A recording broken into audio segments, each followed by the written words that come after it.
Jika aliran listrik tiba-tiba aktif namun belum sempat mematikan genset, yang terjadi kontaktor bekerja dan kontak NC akan terputus.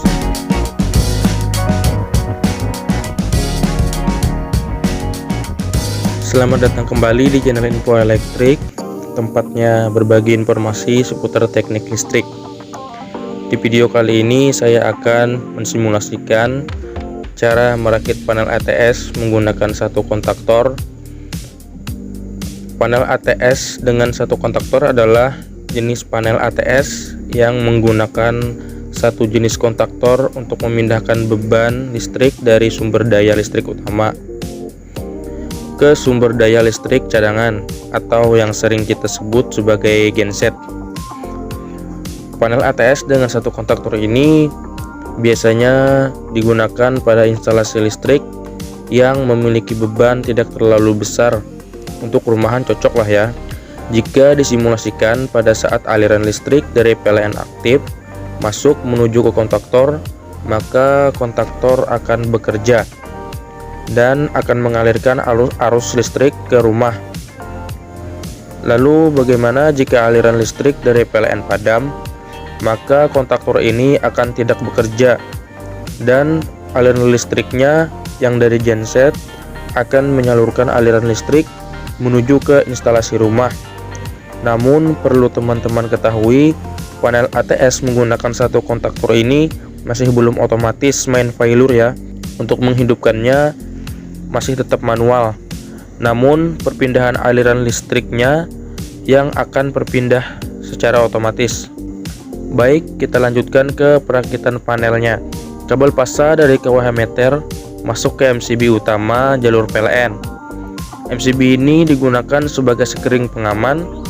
Apabila terjadi adanya konsleting, maka akan diputus melalui MCB utama. Outputnya dipasang ke koil A1, koil magnetik kontaktor. Selanjutnya kabel netral dari KWH meter dipasangkan ke A2 pada kontaktor. Berikutnya pasangkan jumperan dari output MCB menuju ke L1 dan netralnya di L3 pada kontaktor. Dan output dari itu yang ini langsung menuju ke instalasi rumah. Nah, rangkaian ini adalah jalur dari KWH meter menuju instalasi melalui kontaktor. Jadi pada saat MCB di-on-kan, maka koil magnetik kontaktor bekerja dan kontaknya terhubung. Maka aliran listrik akan masuk menuju instalasi rumah. Nah, selanjutnya dari jalur genset, kabel pasa naik menuju ke input dari MCB genset. Gunanya dan fungsinya sama untuk memberikan pengamanan terhadap genset. Selanjutnya output dari MCB genset masuk ke NC pada kontaktor dan keluarannya dipasang di pasa instalasi rumah. Berikutnya kabel netral dari genset juga dipasangkan di NC kontaktor dan keluarannya menuju netral instalasi rumah. Jika dipasang seperti ini, maka aliran dari PLN dan genset tidak akan terjadi bentrok karena alirannya akan diputus melalui kontaktor. Nah, jika sudah terpasang seperti ini, maka sudah dapat digunakan.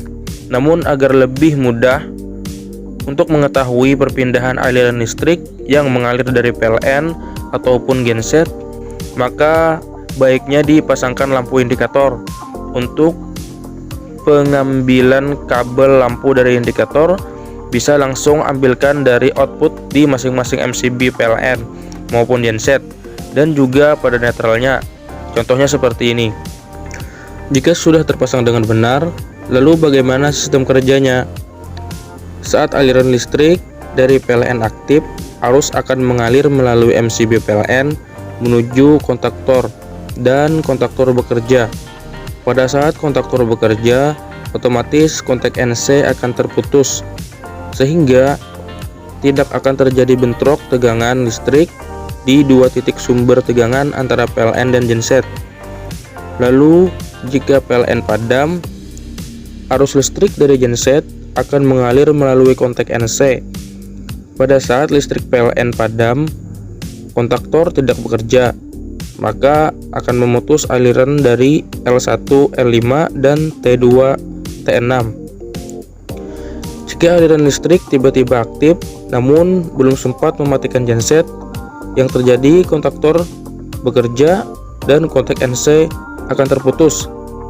Jadi tidak akan terjadi bentrokan antara aliran listrik dari dua sumber, maka instalasi rumah akan tetap aman.